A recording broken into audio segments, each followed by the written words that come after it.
Shalom, selamat pagi, selamat hari Minggu untuk kita semua.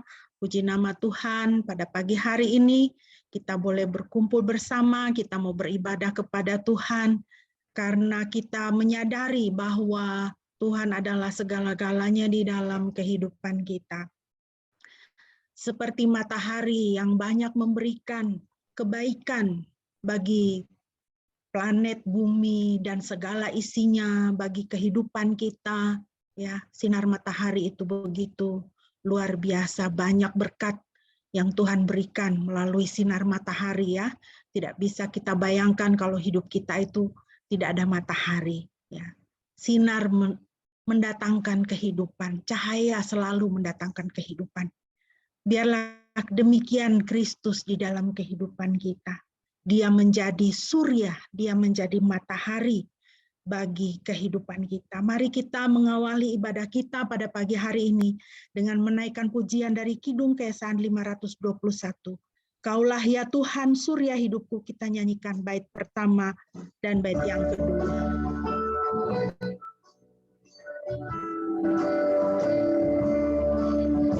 Kaulah ya Tuhan surya hidupku, asal kau ada yang lain tak perlu.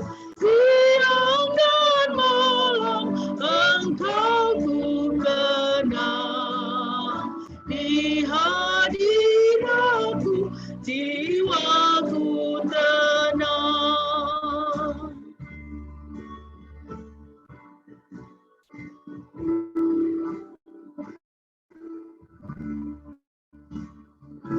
Kaulah hikmatku, firman hidupku, kau besertaku dan ku sertamu.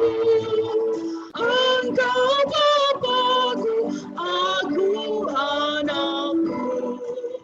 Denganmu Tuhan, ku satu penuh. Mari kita menghabiskan ibadah kita. Ibadah kita pada pagi hari ini hanya boleh jadi di dalam nama Tuhan Tritunggal yang Kudus, Bapa, Putra, dan Roh Kudus. Kasih karunia-Nya menyertai kita sekalian. Haleluya.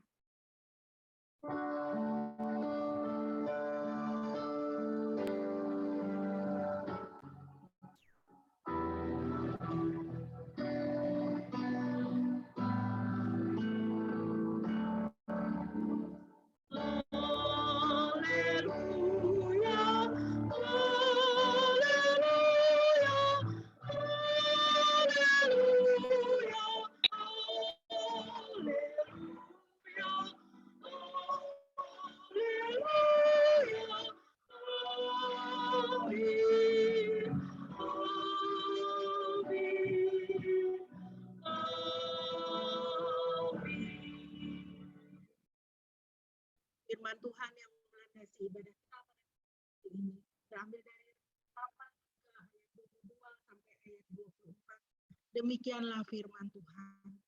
Sebab kebaikan Yahweh tak pernah berhenti, karena rahmat-Nya tidak berkesudahan, selalu baru setiap pagi.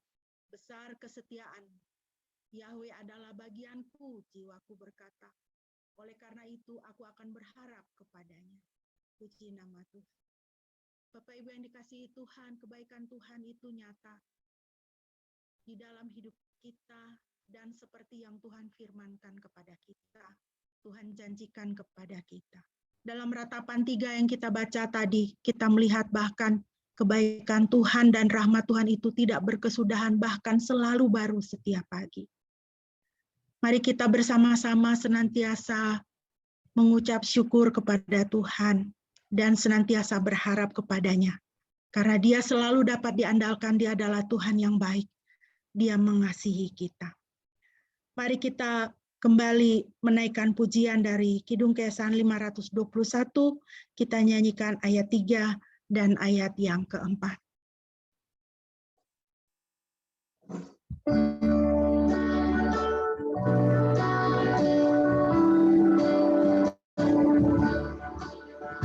Kaulah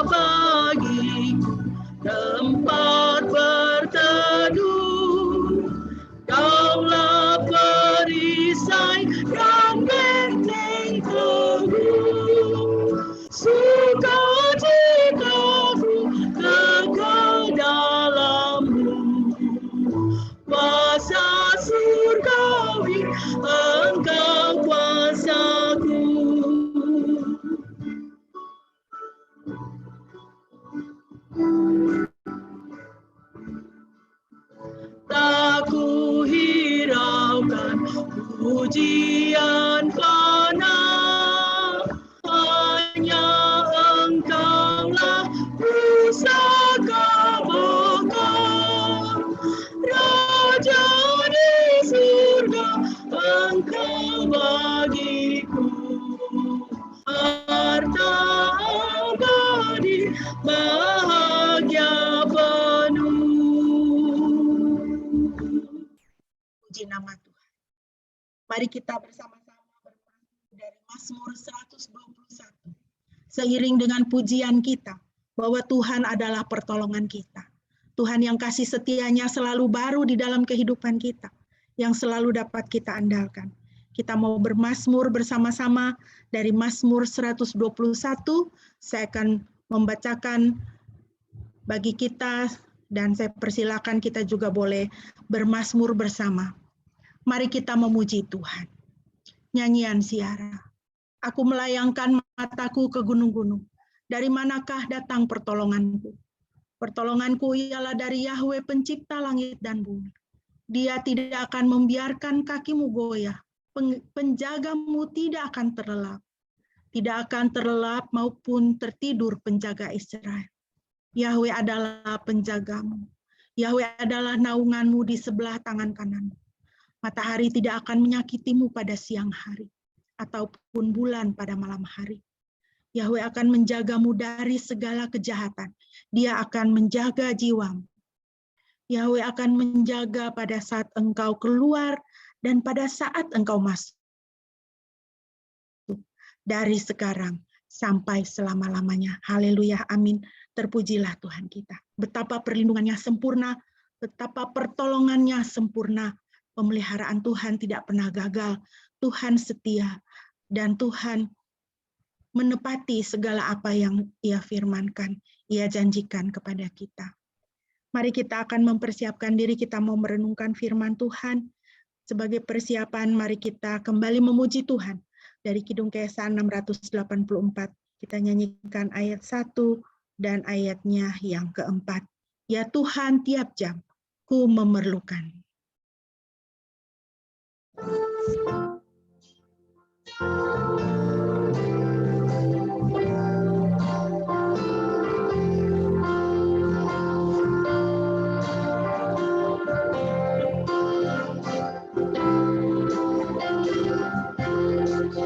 Ya Tuhan, tiap jam ku memerlukanmu. Engkaulah yang memberi sejahtera penuh setiap jam, ya Tuhan, Dikau ku perlukan. Ku datang juru selamat, berkatilah.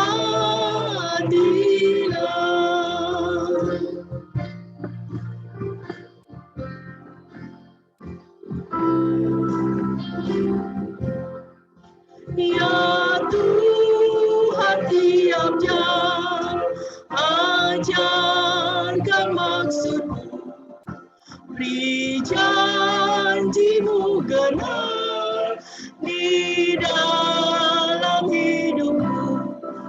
Setiap jam, ya Tuhan, Dikau ku perlukan.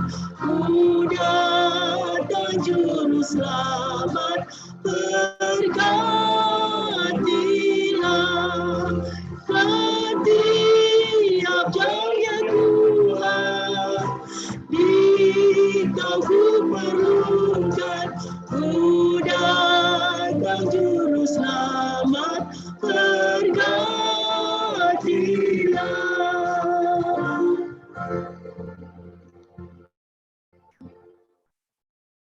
Mari Bapak Ibu kita membaca firman Tuhan bagi kita pada pagi hari ini yang terambil dari Filipi pasal yang ketiga ayat 7 sampai dengan ayat 14. Filipi pasal yang ketiga ayat 7 sampai dengan ayat 14. Saya akan membacakan bagi kita Demikianlah firman Tuhan. Tetapi apapun yang dahulu merupakan keuntungan bagiku, sekarang aku menganggapnya kerugian karena Kristus. Bahkan tanpa ragu aku menganggap semuanya sebagai kerugian karena pengenalan yang mendalam akan Kristus Yesus Tuhan kita, yang oleh karenanya aku telah kehilangan segala sesuatu dan menganggapnya sampah supaya aku mendapatkan Kristus. Dan aku berada di dalam Dia tidak dengan mengandalkan kebenaranku sendiri berdasarkan hukum Taurat, melainkan dengan iman Kristus, yaitu kebenaran yang dari Elohim berdasarkan iman. Agar aku mengenal Dia dan kuasa kebangkitannya, serta persekutuan dalam penderitaannya, supaya aku menjadi serupa dalam kematiannya, sehingga akhirnya aku sampai pada kebangkitan dari kematian. 12. Bukan berarti aku sudah mencapainya atau sudah menjadi sempurna, tetapi aku sedang mengejarnya supaya aku dapat menangkapnya karena aku pun telah ditangkap oleh Kristus Yesus. Saudara-saudaraku, aku sendiri tidak menganggap bahwa aku telah menangkapnya. Tetapi satu hal yang aku lakukan, aku melupakan apa yang ada di belakangku dan menjangkau apa yang ada di depanku. Aku berlari ke arah tujuan, yaitu sebuah hadiah panggilan surgawi dari Elohim di dalam Kristus Yesus. Demikian firman Tuhan bagi kita. Yang berbahagia adalah setiap kita yang mendengar dan melaksanakan firman Tuhan dalam hidup kita sehari-hari. Mari kita berdoa Bapak Ibu sebelum kita mau merenungkan firman Tuhan. Bapa, terpujilah Engkau Tuhan.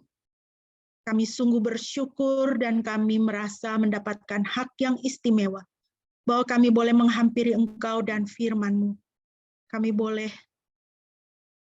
menikmati firman Tuhan. Bapa, biarlah Roh Kudus-Mu boleh menjelaskan kepada kami dan menolong kami, supaya kami dapat mengerti dan menerapkan kebenaran-kebenaran firman Tuhan dalam hidup kami setiap hari, demi hormat dan kemuliaan nama-Mu. Di dalam nama Yesus, haleluya. Amin. Bapak Ibu yang dikasihi Tuhan, pada pagi hari ini kita masih merenungkan satu tema yang besar, yaitu hidup kita bergereja. Dan kita tiba pada poin yang berikut dari hidup kita bergereja adalah gereja yang diubahkan sesuai dengan teks firman Tuhan yang sudah kita baca tadi.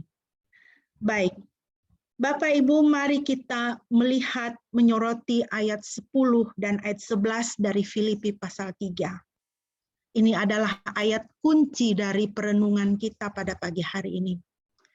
Yang ku kehendaki ialah mengenal Dia dan kuasa kebangkitannya dan persekutuan dalam penderitaannya, di mana aku menjadi serupa dengan Dia dalam kematiannya, supaya aku akhirnya beroleh kebangkitan dari antara orang mati. Puji nama Tuhan.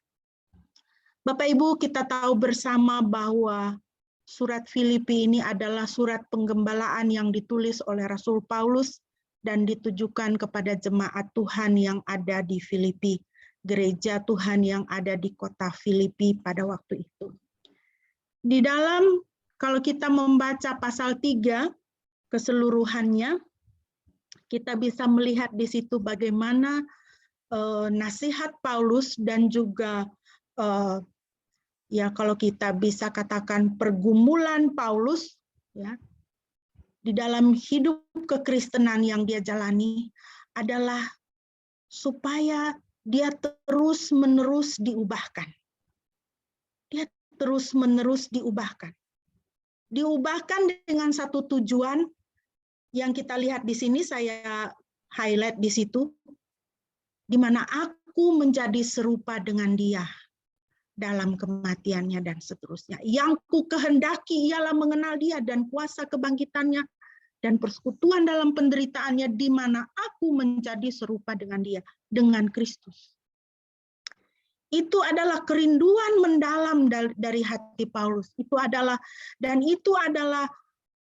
tujuan ya tujuan dan perjuangan dia di dalam kehidupan dia sebagai hamba Tuhan, sebagai pengikut Kristus.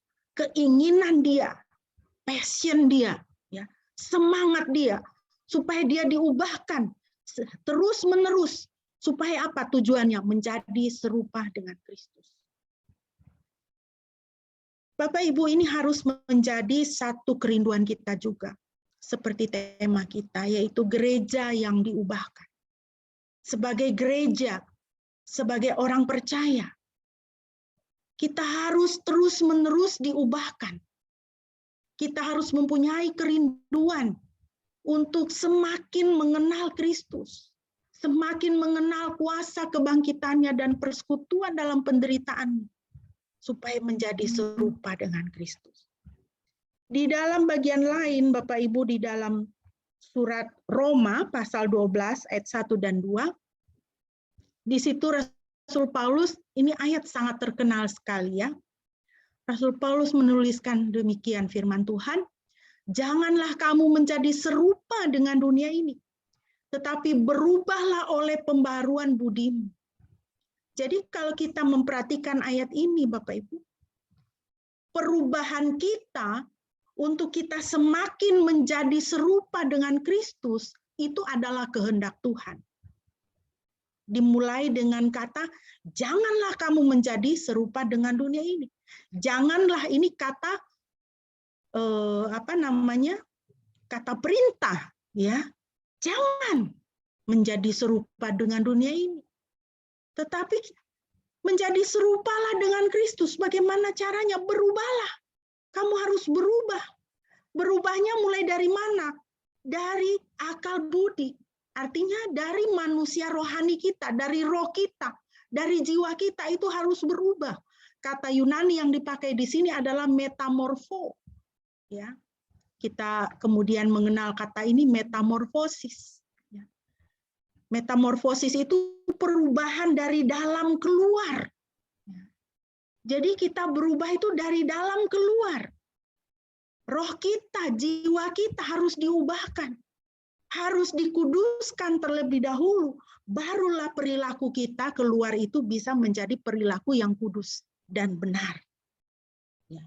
Saya senang sekali dengan versi dari NIV di situ dikatakan, do not conform to the pattern of this world. Jangan confirm, jangan sepakat, jangan kalau misalnya kita misalnya bikin kue gitu ya, Bapak Ibu ya, bikin kue. Nah, misalnya bikin bolu, kan adonannya di mixer dulu. Di mixer dulu, kemudian dimasukkan ke dalam loyang. Loyang bolu itu kan cetakan itu kan bentuknya macam-macam. Si adonan ini kan tadinya tidak berbentuk. Tetapi ketika dia dimasukkan ke dalam cetakan, ke dalam loyang, maka adonan ini akan mengikuti bentuk daripada si loyang itu. Nah, itu maksudnya do not conform.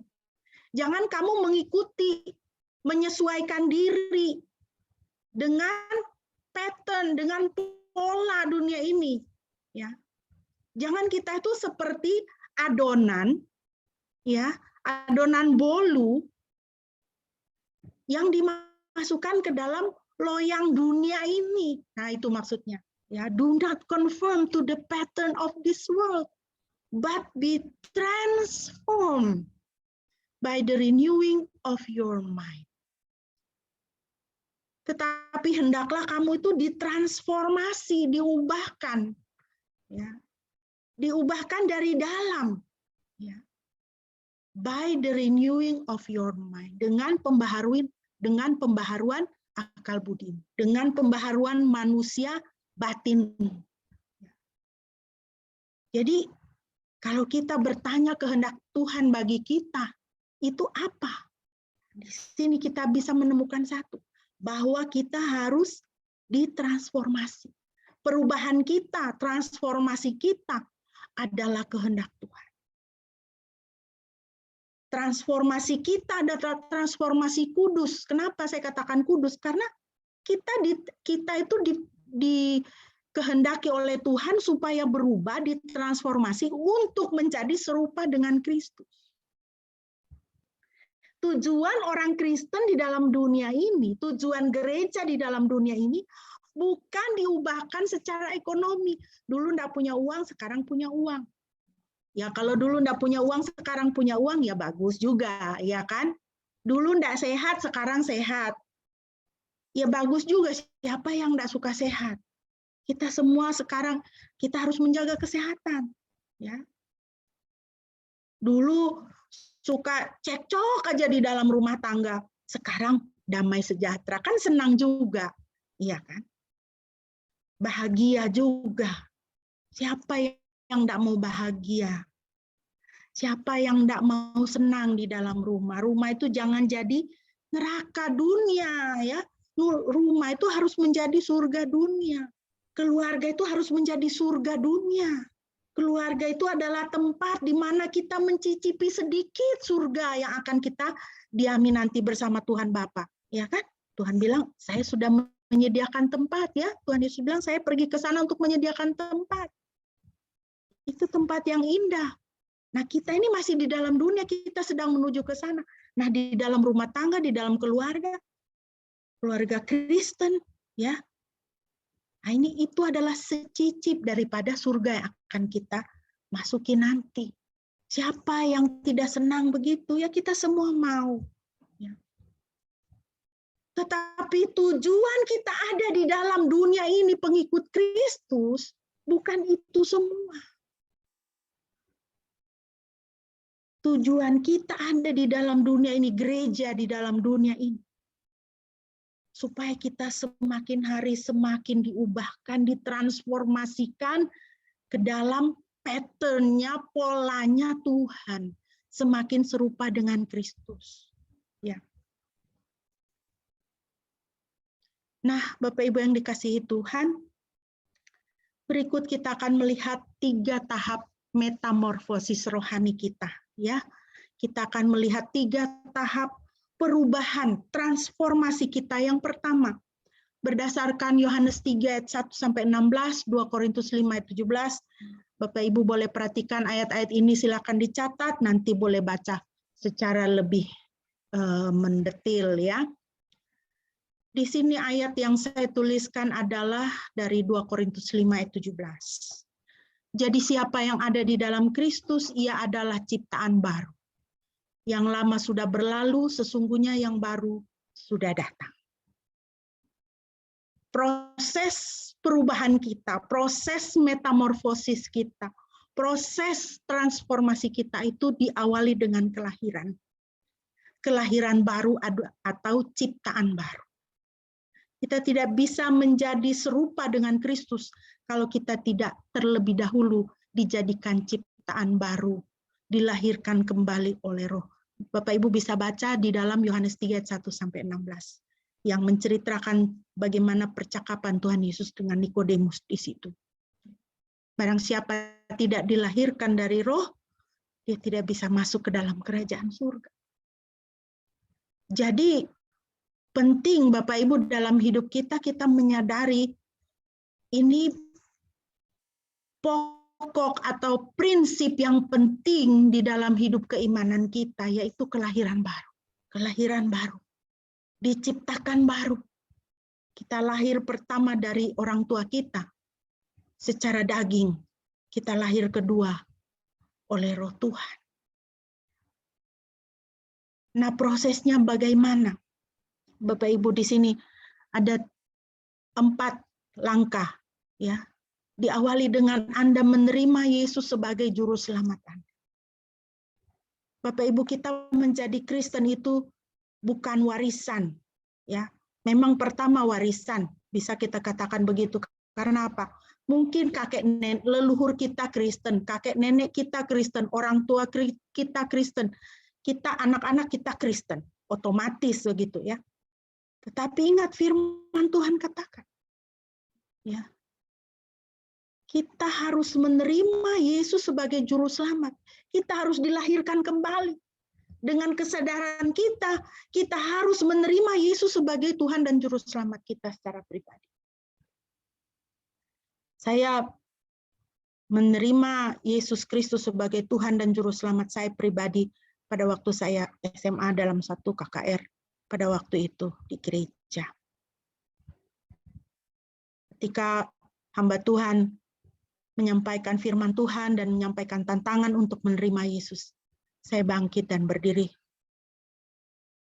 Saya disentuh oleh firman Tuhan pada waktu itu, saya menyadari, ya, selama ini saya Kristen, saya katakan Tuhan, orang tua saya Kristen, saya pun Kristen, saya pun sudah dibaptis. Waktu masih kecil, baptis anak-anak. Tetapi di sini saya berdiri Tuhan. Saya berdiri Tuhan disaksikan jemaat. Disaksikan oleh gereja Tuhan. Dan ada beberapa teman saya yang pada waktu itu juga berdiri. Dan kami mendeklarasikan di situ, Tuhan, Yesus, saya mengakui Engkau, Tuhan dan Juru Selamat saya. Kesaksian kita, pengakuan kita, kerendahan hati kita di hadapan Tuhan, mengatakan bahwa Tuhan, jadilah Tuhan dan Juru Selamat dalam hidup saya. Ya, saudara, itulah kunci kita masuk surga, saudara. Tidak bisa kita masuk surga itu, kita menghadap Tuhan, Tuhan saya mesti masuk surga. Kenapa? Karena orang tua saya Kristen, saya lahir Kristen, saya dari kecil Kristen. Ya. Alkitab tidak pernah berbicara begitu. Tetapi Tuhan Yesus dalam pembicaraan dengan Nikodemus jelas katakan, barang siapa tidak dilahirkan kembali, barang siapa tidak dilahirkan oleh roh, dia tidak bisa masuk kerajaan surga.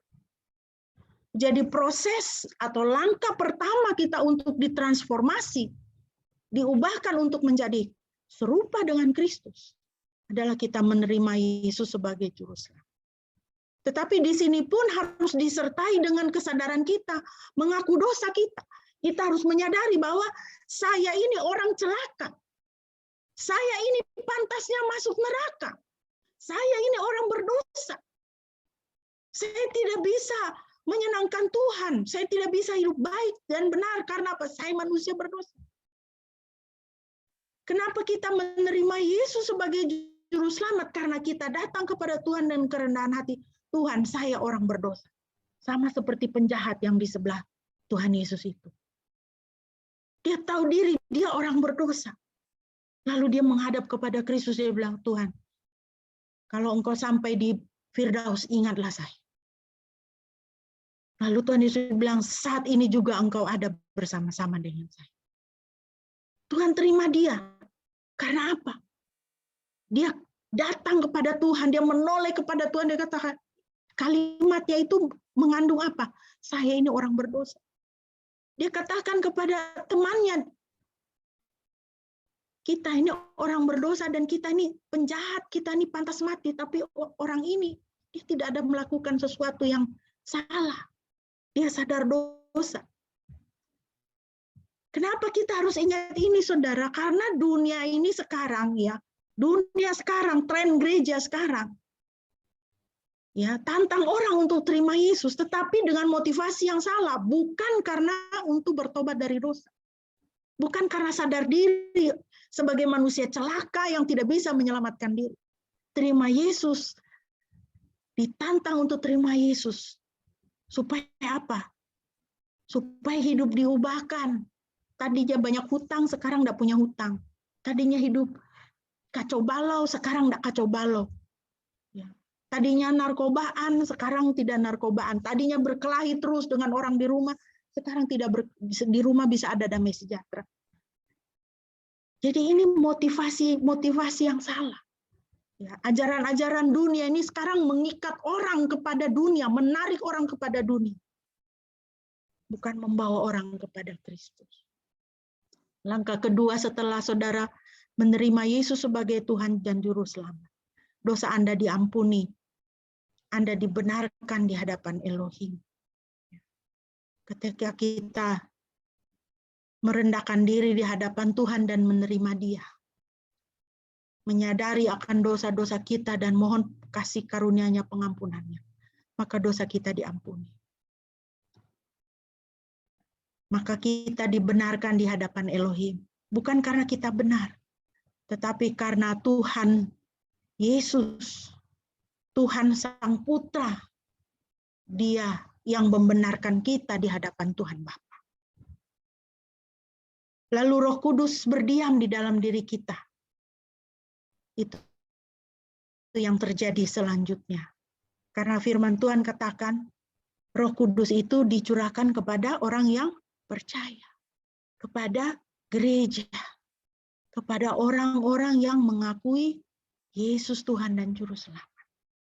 Roh Kudus itu adalah meterai tanda keselamatan kita. Maka kita menjadi kemudian bagian dari keluarga Tuhan. Jadi langkah pertama dari proses transformasi kita, proses metamorfosis rohani kita adalah kelahiran. Kita harus dilahirkan kembali. Yang kedua, Bapak Ibu, langkah kedua dari proses transformasi kita, metamorfosis rohani kita adalah menjadi dewasa rohani. Kolose 2 ayat 6 dan 7. Di sini ayatnya saya tuliskan dengan poin-poin ke bawah supaya ini memudahkan kita untuk memahami, ya. Demikian firman Tuhan, kamu telah menerima Kristus Yesus, Tuhan kita. Karena itu, hendaklah hidupmu tetap di dalam Dia, hendaklah kamu berakar di dalam Dia, dan dibangun di atas Dia, hendaklah kamu bertambah teguh di dalam iman yang telah diajarkan kepadamu, dan hendaklah hatimu melimpah dengan syukur. Jadi sudah terima Kristus, hidup harus tetap di dalam Dia. Tuhan tidak pernah meninggalkan kita. Tapi kita ini yang kadang-kadang kepala angin ini. Nah, kita ini kadang-kadang domba ini kan, domba itu binatang yang keras kepala. Domba itu binatang yang mau mendiri.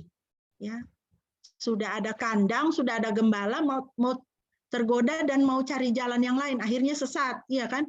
Maka Tuhan Yesus mengumpamakan diri sebagai gembala yang baik. Gembala yang baik itu bukan gembala yang sukses. Tapi gembala yang baik itu apa? Ini ada domba yang mau sendiri jalan, ini gembala datang cari. Tetap ada domba yang mau sendiri, ya. Mau jalannya sendiri. Ya. Maka firman Tuhan katakan, hendaklah hidupmu tetap di dalam Dia, tetap di dalam Dia. Tuhan tidak pernah meninggalkan kita. Kita ini yang harus terus mendorong diri kita untuk tetap di dalam Dia, untuk tetap punya persekutuan yang erat dengan Tuhan. Ya. Jangan lari hilang-hilang. Hendaklah kamu berakar di dalam Dia, dibangun di atas Dia, tinggal dalam persekutuan yang erat dengan Tuhan. Itu harus dilanjutkan dengan apa? Berakar, dibangun. Ya, jadi benar-benar itu ngelotok sama Tuhan gitu ya. Bertambah teguh di dalam iman yang telah diajarkan kepadamu. Supaya jangan gampang-gampang kita tukar iman kita dengan yang lain-lain. Dengan teman hidup, dengan harta, dengan promosi, ya. Dengan kebebasan, ya. Saudara, tantangan anak-anak Tuhan itu apa? Menukar iman, ya kan? Wah, ajaran ini lebih masuk akal.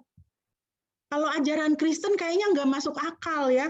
Tuhan itu satu tapi tiga, tiga tapi satu, nggak masuk di akal. Tuhan kok jadi manusia, nggak masuk di akal, katanya.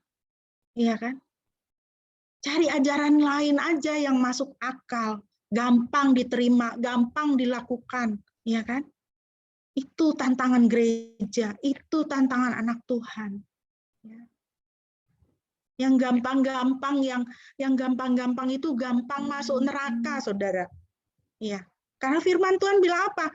Jalan menuju surga itu apa? Lebar atau sempit? Sempit kan? Tapi kita suka jalan yang gampang, yang masuk akal, jalan yang lebar. Ya, jalan yang gampang, yang masuk akal, masuk neraka. Di luar Kristus tidak ada keselamatan. Dan hendaklah hatimu melimpah dengan syukur. Orang yang dewasa rohani itu hatinya melimpah dengan syukur. Kelihatannya itu dari situ.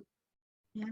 Kalau sedikit-sedikit mengeluh, sedikit-sedikit ngomel, sedikit-sedikit ngedumel, nggak nyaman sedikit, kesel gitu ya kan. Berarti itu belum dewasa rohani, hatinya belum melimpah dengan syukur. Nah, ini kita harus menjadi dewasa rohani. Ini adalah langkah kedua dalam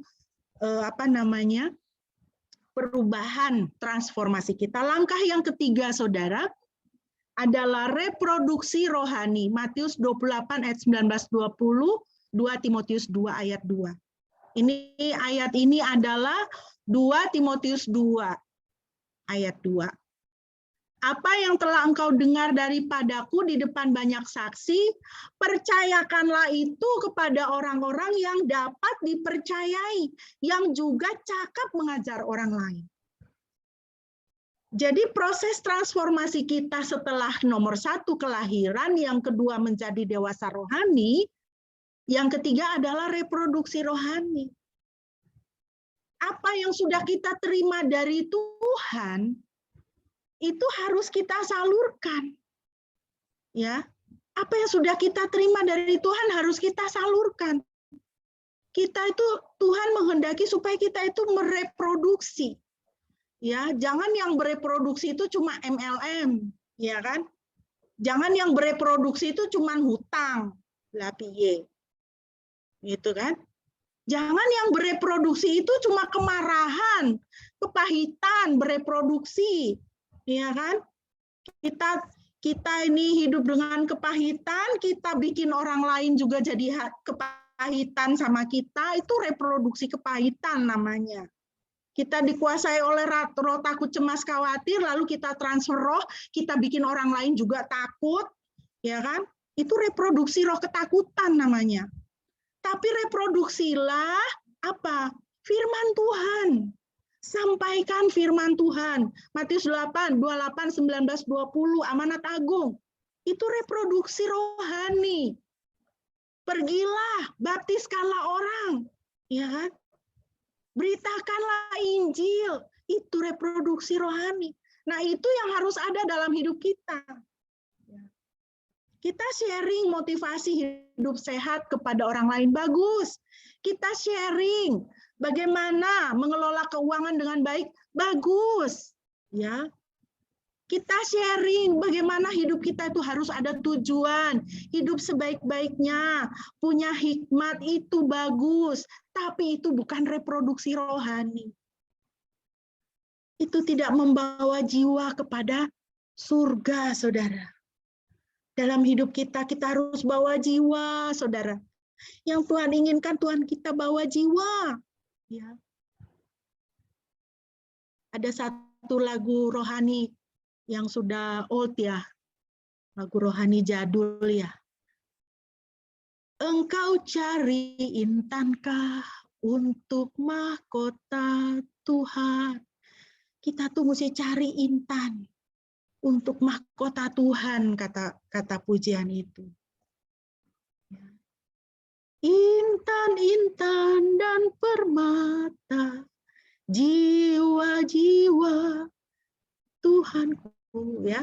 Intan dan permata di mahkota Tuhan itu jiwa-jiwa. Gereja, orang percaya itu harus menghasilkan atau reproduksi rohani, harus menghasilkan jiwa.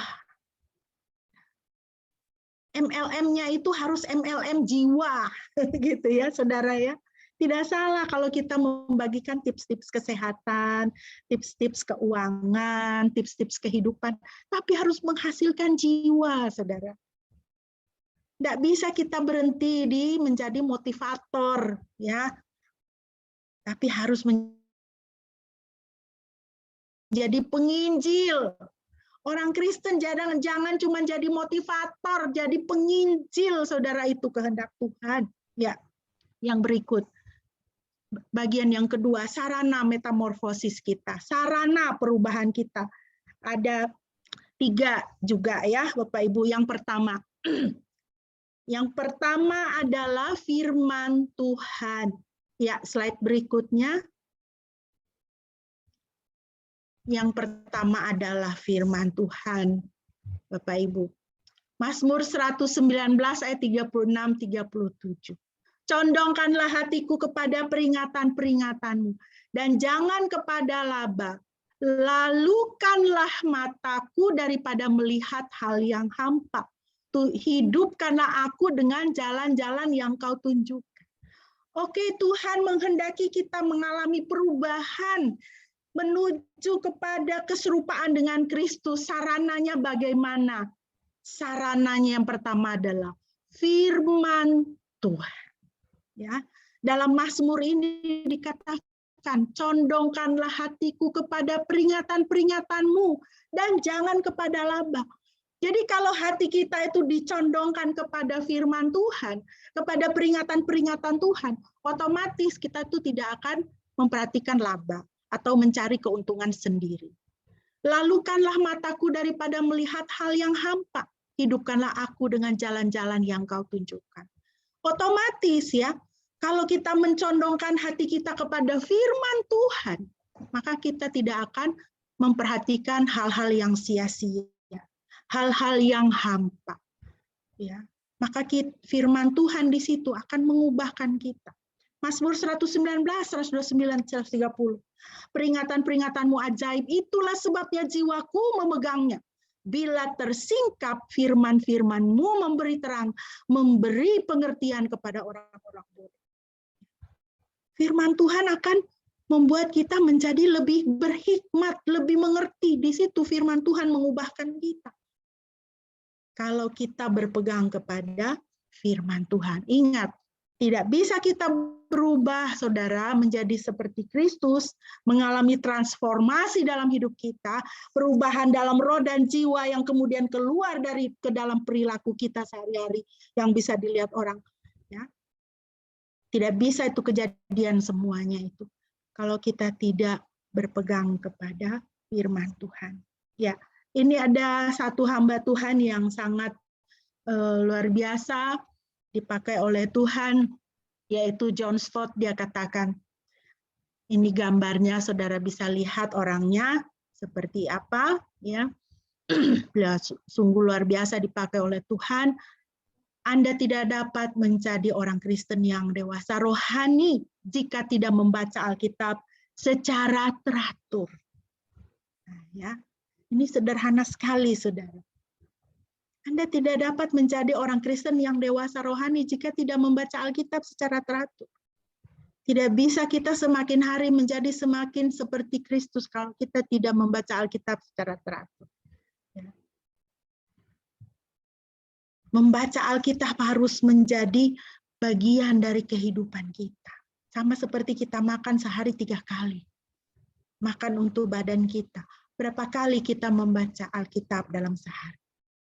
Ya. Berapa banyak kita memberi makanan rohani kepada roh dan jiwa kita.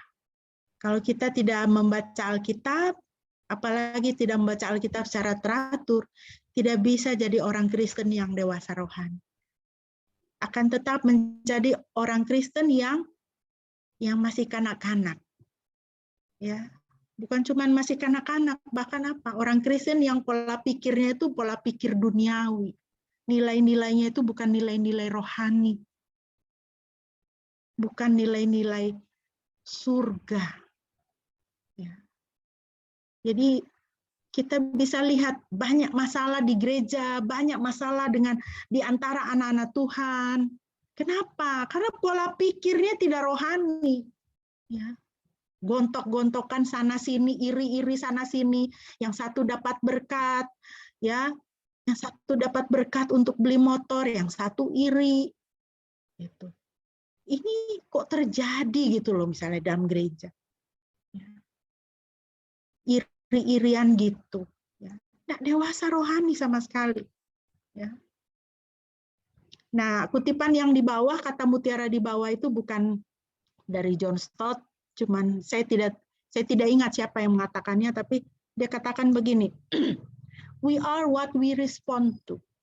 Kita adalah hasil respon kita terhadap sesuatu. Kita baca Alkitab secara teratur bagus, tapi bagaimana kita meresponinya? Kita juga harus meresponinya. Ya. Maka di situ terjadi jadi satu proses kehidupan. Kalau kita cuma baca gitu ya, lama-lama ini kita punya kedagingan ini menguasai, terus jadi seperti ya tidak ada rasa-rasanya, cuma baca nggak ngerti udah. Ya pokoknya hari ini udah baca ya udah gitu. Tapi kita harus meresponi, ya. Kita harus meresponi firman Tuhan itu, meresponi Alkitab itu. Nggak bisa kita hanya baca-baca. Semua orang bisa membaca, ya. Dan kalau tidak diresponi, kita tidak bilang ya kepada firman Tuhan. Ya firman Tuhan, ya dan amin ini adalah untuk saya. Firman Tuhan ini untuk memperbaiki saya. Nggak akan kejadian, saudara. Nggak akan ada perubahan dalam hidup kita. Karena orang-orang yang tidak percaya Yesus juga baca Alkitab. Baca Alkitab, ya, lalu cari-cari hal, putar balik, ya, untuk menuduh iman kita, untuk memutarbalikkan firman Tuhan. Ya, setan itu tahu firman Tuhan dia, ya kan? Bahkan dia percaya kepada Tuhan dan dia gentar kepada Tuhan, Alkitab bilang. Tapi apa masalahnya setan itu? Dia tidak taat kepada Tuhan, ya kan? Dia tidak taat kepada Tuhan. Ya. Di dalam Alkitab kita bisa lihat bagaimana dia itu tahu firman Tuhan dan dia putar balik. Nah, saudara, jadi ini hal yang sangat penting dalam hidup kita sebagai gereja, sebagai orang percaya. Ya, sedih sekali kalau orang Kristen itu tidak membaca Alkitab. Buka Alkitab cuman kalau di gereja. Apalagi kalau Zoom begini kan, firman Alkitabnya sudah ada di ini kan, di layar tuh, ya kan? Sudah enggak punya Alkitab lagi, adanya Alkitab. Ya, ada di situ. Baik. Berikutnya. Nah, Bapak Ibu, tadi kata Mutiaranya mengatakan kita adalah hasil dari respon kita ya terhadap firman Tuhan. Ya. Nah, bagaimana kita mau meresponi firman Tuhan? Kita dengar khotbah, dengar renungan, itu bagus ya. Bagus kalau kita juga bersaat teduh. Nah, di sini saya memberikan beberapa petunjuk praktis untuk bersaat teduh. Saudara sediakan waktu untuk baca Alkitab. Jangan cuma baca, tapi sekali lagi diresponi. Ya, diresponi dengan apa? Meneliti teks itu. Ini ada empat pertanyaan yang mudah sekali untuk setiap kita bisa kita laksanakan ya, untuk kita meresponi firman Tuhan, panduan kita bersaat teduh. Ketika kita membaca teks firman Tuhan, mungkin yang sudah ditentukan hari ini atau saudara asal buka saja, saudara mau baca yang mana? Yang pertama, yang harus saudara lihat dari setiap teks firman Tuhan. Apakah yang saya pelajari mengenai Tuhan dari teks ini? Kita membaca Alkitab itu supaya apa? Kita itu lebih mengenal Tuhan. Jadi itu teks ceritanya tentang Rut kah, tentang Daniel kah, tentang jemaat di Filipi kah, ya. Saudara harus bisa melihat, saya pelajari mengenai Tuhan itu apa dari teks ini. Ya. Kenali dia. Yang kedua, dari teks itu, apakah peringatan untuk saya hari ini? Apakah ada peringatan untuk saya hari ini?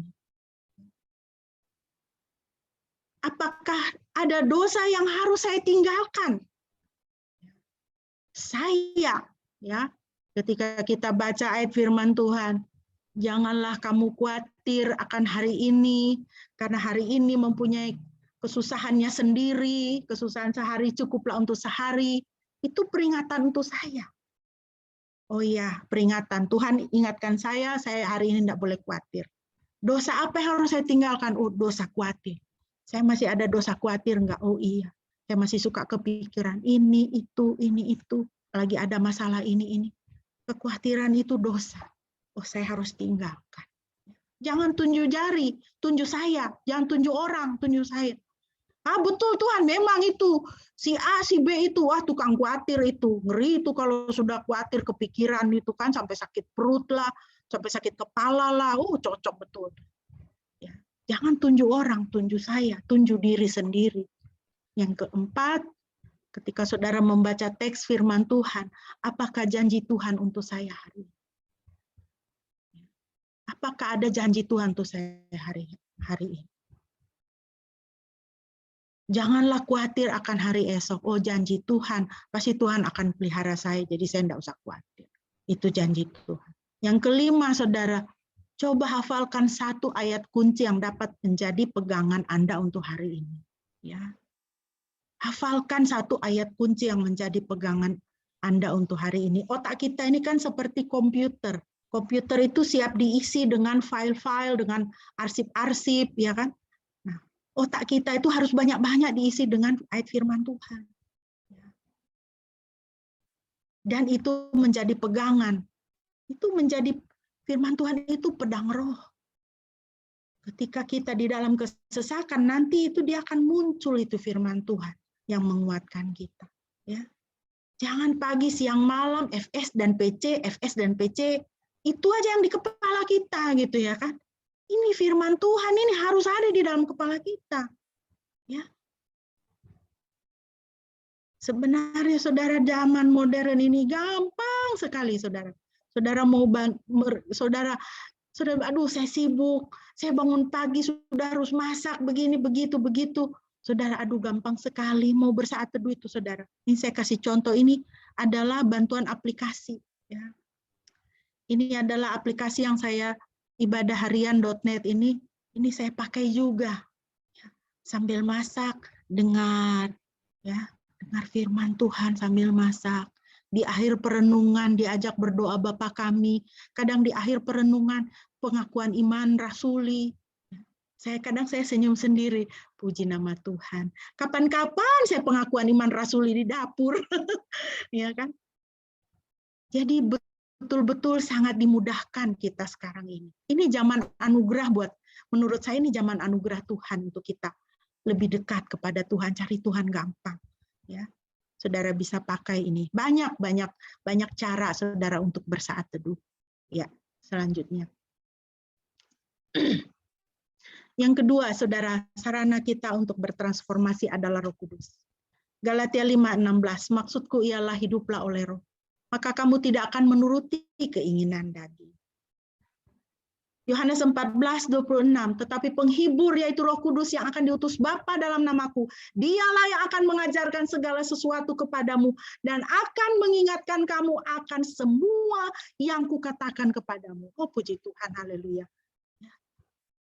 Tuhan memberikan Roh Kudus-Nya bagi kita. Supaya apa? Supaya Tuhan sendiri yang menjadi penolong kita untuk kita bertransformasi. Kita diubahkan menjadi serupa dengan Dia.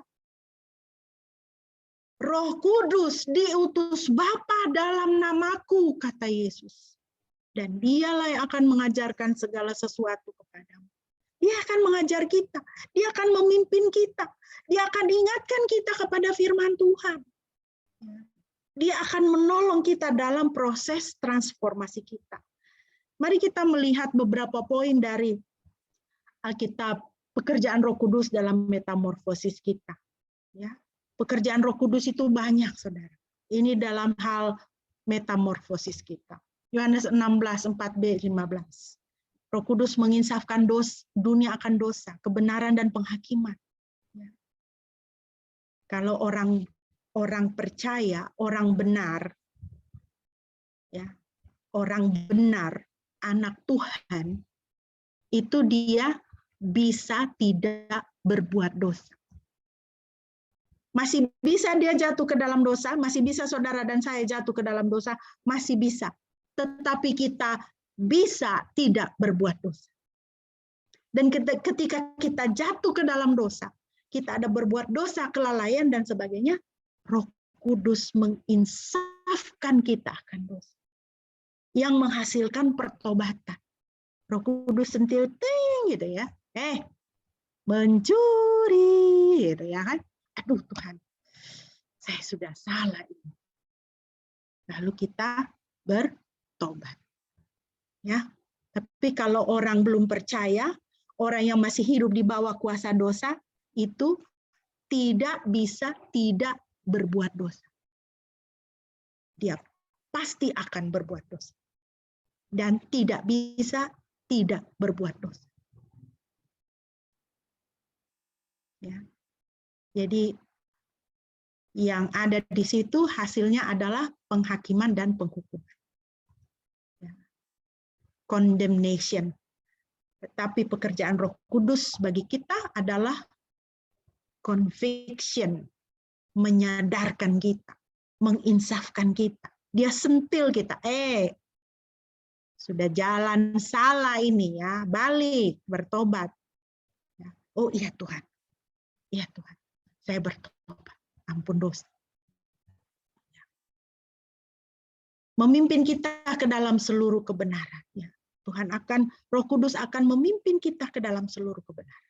Dia akan membukakan hal-hal kepada kita, beri hikmat. Dia menyampaikan pada kita hal-hal yang akan datang. Dia akan menyampaikan, dia katakan. 1 Korintus 12, satu pasal itu saudara bisa baca. Pekerjaan Roh Kudus dalam metamorfosis kita, dalam perubahan kita. Memberikan kita karunia-karunia roh. Karunia mengajar, karunia melayani, karunia menasihati, dan berbagai macam karunia. Itu pekerjaan Roh Kudus dalam hidup kita. Galatia 5, 16, 26. Roh Kudus memproduksi buah roh dalam diri kita. Kasih, kesabaran, pengendalian diri, kebaikan. Itu buah roh dalam hidup kita. Dulu waktu kita masih hidup di dalam dosa, kita tidak bisa mengendalikan diri. Kita tidak sabar.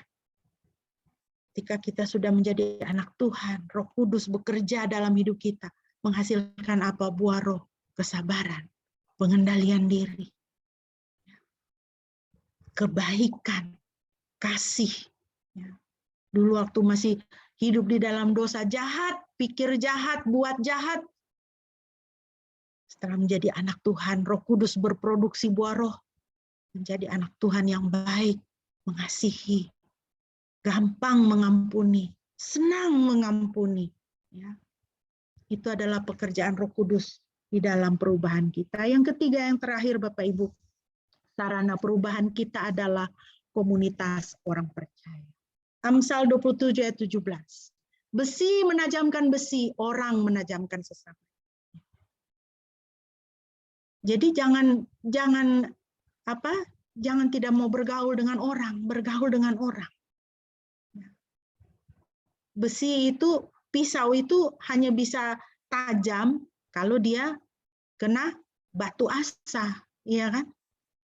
Pisau yang tajam sekalipun, paling tajam sekalipun, kalau dia tidak pernah kena batu asa, lama-lama dia tidak akan tajam lagi. Dia akan menjadi tumpul. Orang beriman itu dia memerlukan sesamanya saudara seiman untuk membangun dirinya supaya semakin tajam, semakin kuat imannya. Roma 14:19. Sebab itu marilah kita mengejar apa yang mendatangkan damai sejahtera dan berguna untuk saling membangun. Komunitas orang percaya itu ada untuk saling membangun. Gereja itu terdiri dari orang-orang yang saling membangun satu dengan yang lain. Yang satu menasihati, yang satu menolong, yang satu mengajar, yang satu menyediakan. Itu saling membangun. Di situ kita diubahkan. Di situ kita diubahkan. Kalau di rumah kita sudah terbiasa tertib, rapi, bersih, ya. Giliran kita tinggal di asrama, satu kamar 4 orang, 3 orang, dapat teman yang bahasa Belandanya slordig gitu ya. Celananya di sini, sepatunya di situ, selimutnya di lantai. Nah, di situ kita yang rapi, bersih, ini kita diasah di situ. Hati kita itu selebar mana ya, untuk menerima orang yang seperti itu. Mau menjadi marah atau mau mengasihi dan memperbaiki. Ya kan? Kalau saudara pernah tinggal di asrama, saudara pasti mengaminkannya. Haleluya. Iya kan? Kita yang slordah juga diasah juga oleh sesama kita yang rapih, ya kan? Kita sesek napas lihat dia rapih banget gitu ya kan. Ini orang ya ampun, mbok ya selo dikit gimana sih gitu ya. Disiplin banget gitu. Kita diasah untuk meninggalkan slordeh kita itu kita menjadi rapih. Ya, kita menjadi lebih bersih misalnya. Di gereja juga seperti itu. Berguna untuk saling membangun, ya. Adanya sesama kita itu untuk saling membangun kita, untuk memperbaiki diri kita. Jangan benci, jangan dongkol sama orang, nggak ada gunanya, ya. Orang itu diberi oleh Tuhan, saudara seiman kita diberi oleh Tuhan itu untuk apa? Untuk membangun kita, supaya kita itu naik kelas, supaya kita itu berubah menjadi lebih baik, ya.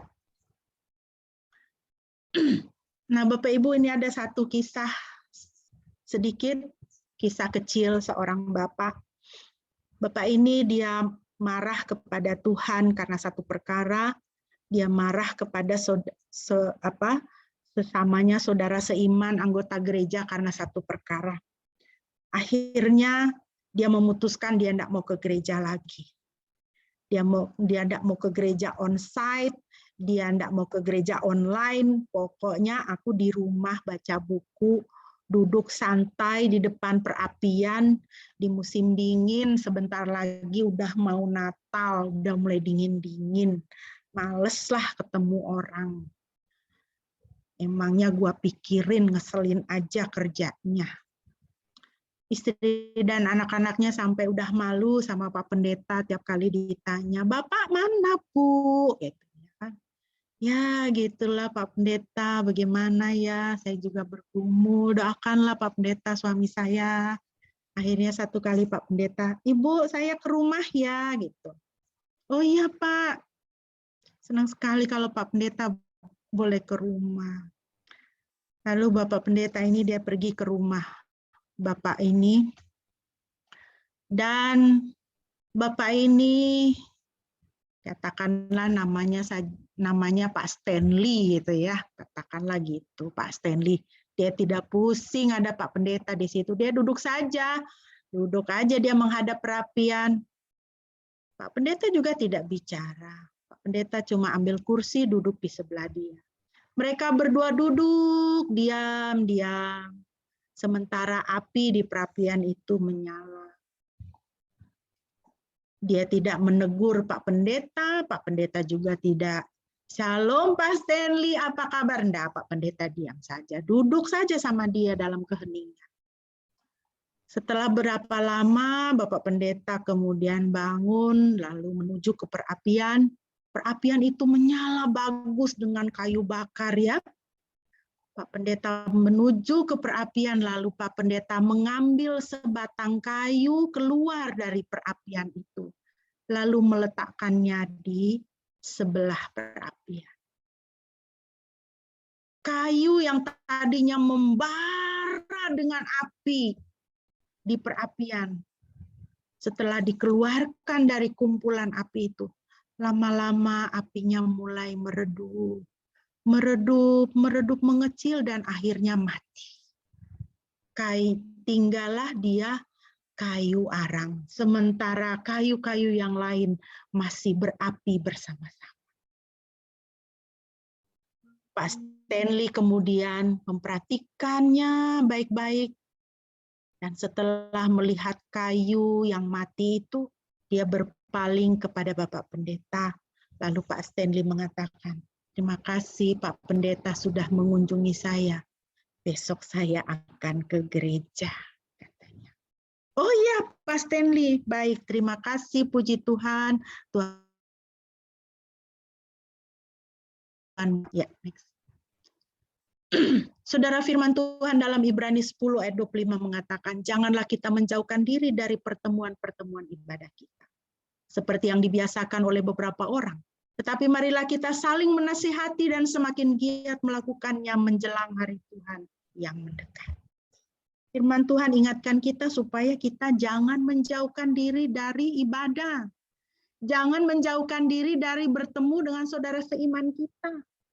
Seperti yang dibiasakan oleh beberapa orang. Aduh, ini sedih ya. Kalau orang Kristen itu membiasakan diri menjauhkan diri dari ibadah. Membiasakan diri dari bertemu saudaranya seiman. Nanti seperti kayu api yang diambil oleh Pak Pendeta itu dikeluarkan dari kumpulan. Akhirnya kayu api itu mati, tidak bersinar lagi. Firman Tuhan katakan, marilah kita saling menasihati, semakin giat melakukannya menjelang hari Tuhan yang mendekat. Ya, minggu lalu Bapak Pendeta menyampaikan tanda-tanda akhir zaman. Tanda-tanda akhir zaman. Ya. Hari Tuhan mendekat. Hari Tuhan itu semakin mendekat. Jangan kita semakin menjauh dari Tuhan, tapi harus semakin giat. Ya, harus semakin rohani. Sebagai penutup, Bapak Ibu, ada 4 hal dari perenungan kita. Apa yang bisa kita pelajari?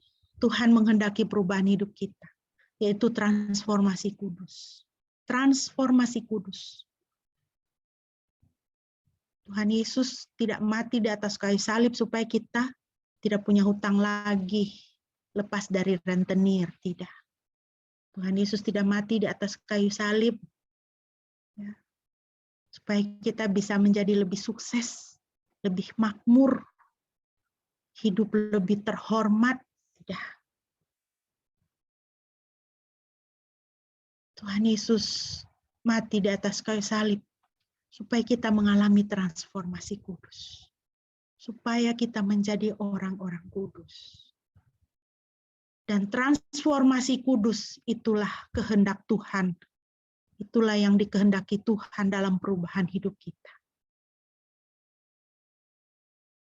Perubahan kepada mutu kehidupan, nafkah kehidupan yang lebih baik, situasi kehidupan yang lebih baik, itu baik dan itu menyenangkan.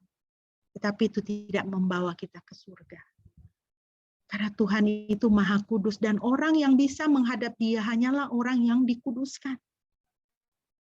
Maka Tuhan menghendaki transformasi kudus terjadi dalam hidup kita.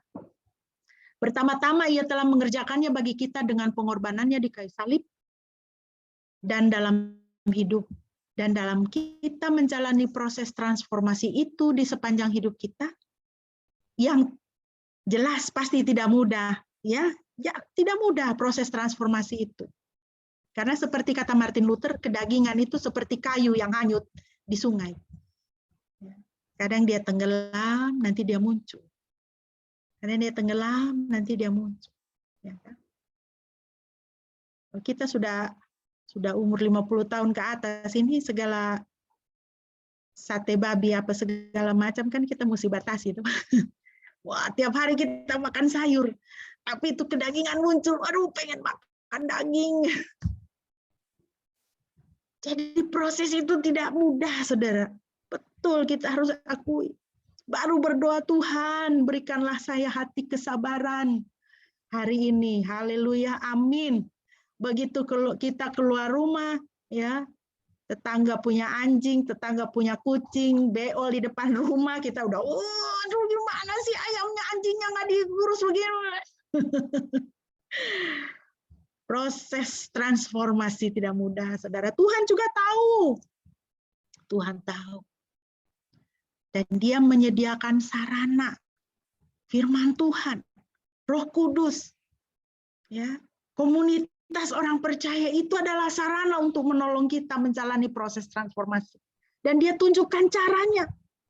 Dia pimpin, dia tolong kita untuk menjalani proses transformasi kudus itu dalam hidup kita. Jadi Bapak Ibu yang dikasihi Tuhan, kita perlu mengundangnya dan bekerja sama dengan Tuhan. Karena kita tidak pernah bisa sendiri. Roh memang penurut tetapi daging lemah, iya kan? Kita harus bekerja sama dengan Tuhan, selalu kerja sama dengan Tuhan. Kiranya Bapak Ibu senantiasa boleh mengalami bagaimana Tuhan mengubahkan hidupmu dan mengalami betapa indahnya hidup di dalam proses transformasi. Saya serahkan kepada Bapak Pendeta untuk bisa memimpin kita dalam doa respon dan doa syafaat.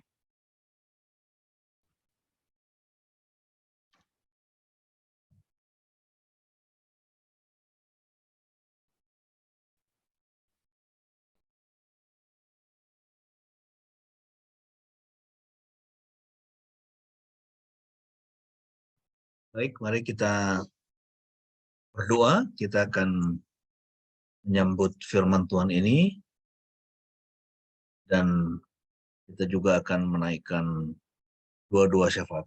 Mari kita bersatu dalam doa.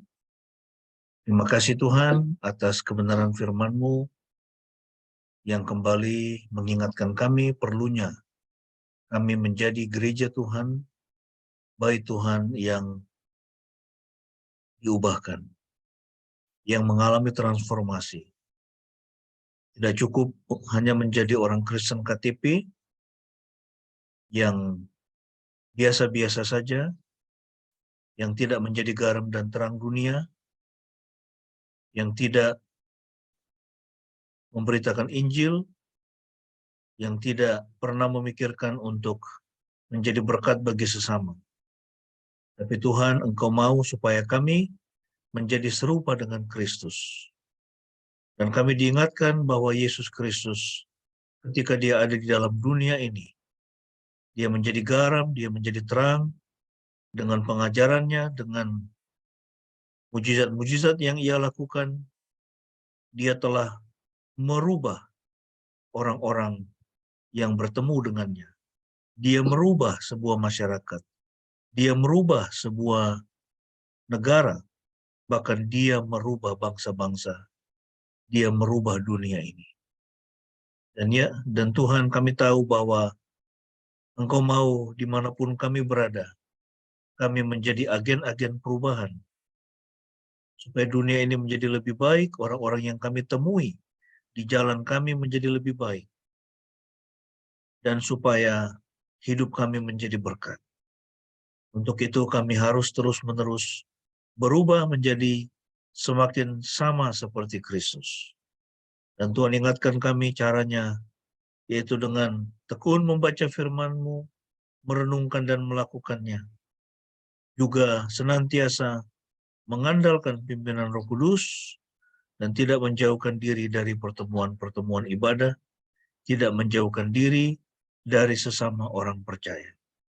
Tuhan, meteraikan firman-Mu di dalam hidup kami, dan biarlah kami semua boleh semakin dewasa di dalam Engkau. Kami mau berdoa saat ini untuk gereja Tuhan di seluruh dunia. Tuhan berkatilah, supaya gereja-Mu pun, setiap anak-anak Tuhan menjadi agen-agen perubahan bagi masyarakat yang ada di sekitarnya. Berkati Tuhan pemerintah kami. Kami bersyukur buat kondisi yang masih stabil, tenang, dan relatif cukup damai di Indonesia. Berkati para pemimpin kami dari pusat sampai daerah, buat mereka semakin berhikmat di dalam melaksanakan tugas mereka, sehingga rakyat Indonesia semakin sejahtera. Kami mau berdoa ya Tuhan, untuk situasi dunia ini.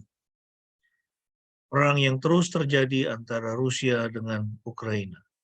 Kiranya damai-Mu turun atas kedua negara yang bertikai, dan juga Tuhan, untuk begitu banyak terjadi bencana saat ini di berbagai negara.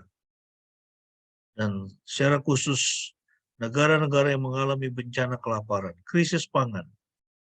Di Somalia, di Sudan, di Ethiopia, kami berdoa Tuhan. Kiranya belas kasihan-Mu untuk mereka, anak-anak manusia yang kesulitan mendapatkan makanan.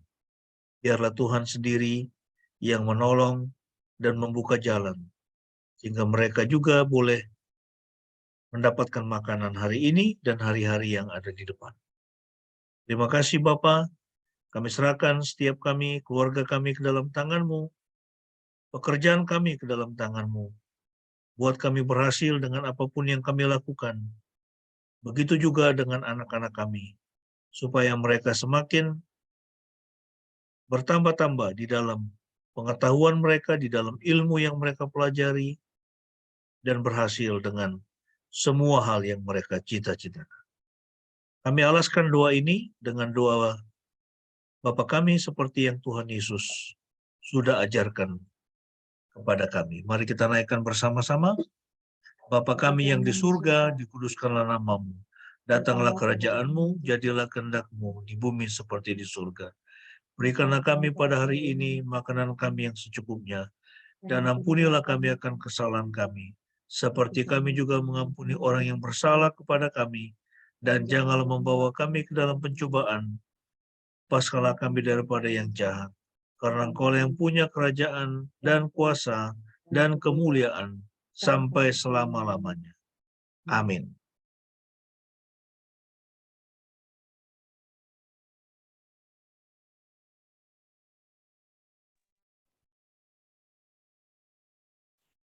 Bapak Ibu yang dikasihi Tuhan, mari kita akan bersama-sama mengucapkan pengakuan iman kita. Kita akan mengucapkan pengakuan iman kita dengan menyanyikannya dari Nafiri Rohani 24. Ku percaya Tuhan Bapa Maha Kuasa dan benar. Kita nyanyikan ayat 1 dan ayat-ayat selanjutnya.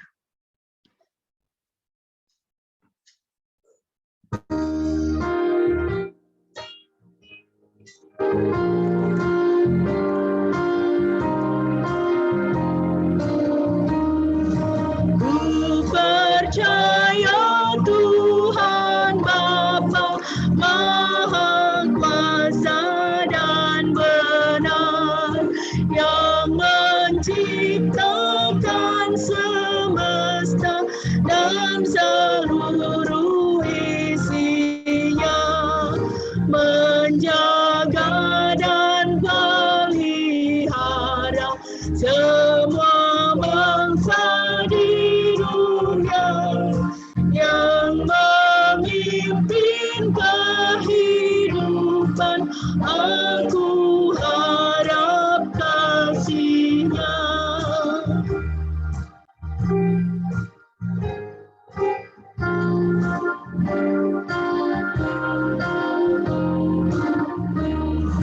Ku percaya Yesus Kristus, Juru Selamat penebus amal dan perbuatanku, tidak beri keselamatan hanya oleh anugerahnya, keselamatan diberi, segala hukuman dosa disalib ditanggungnya.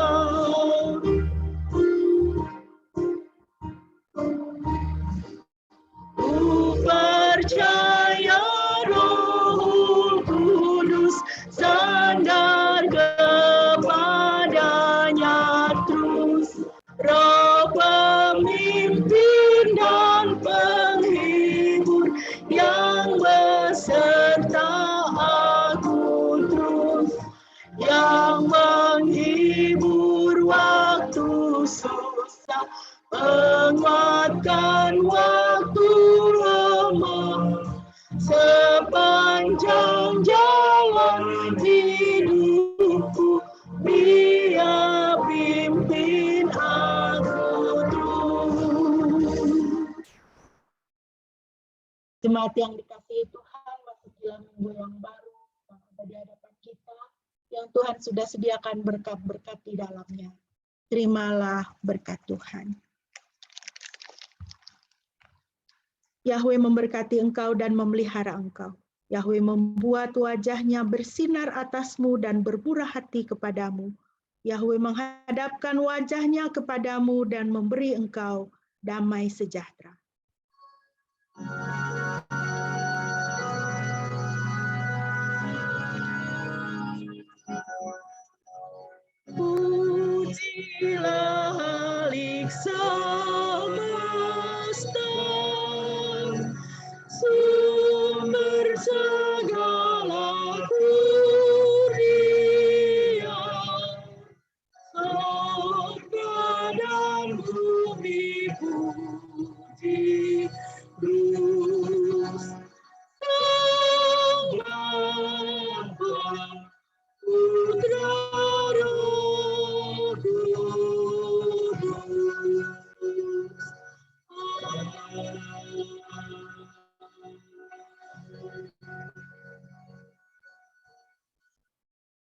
Mari kita bersatu.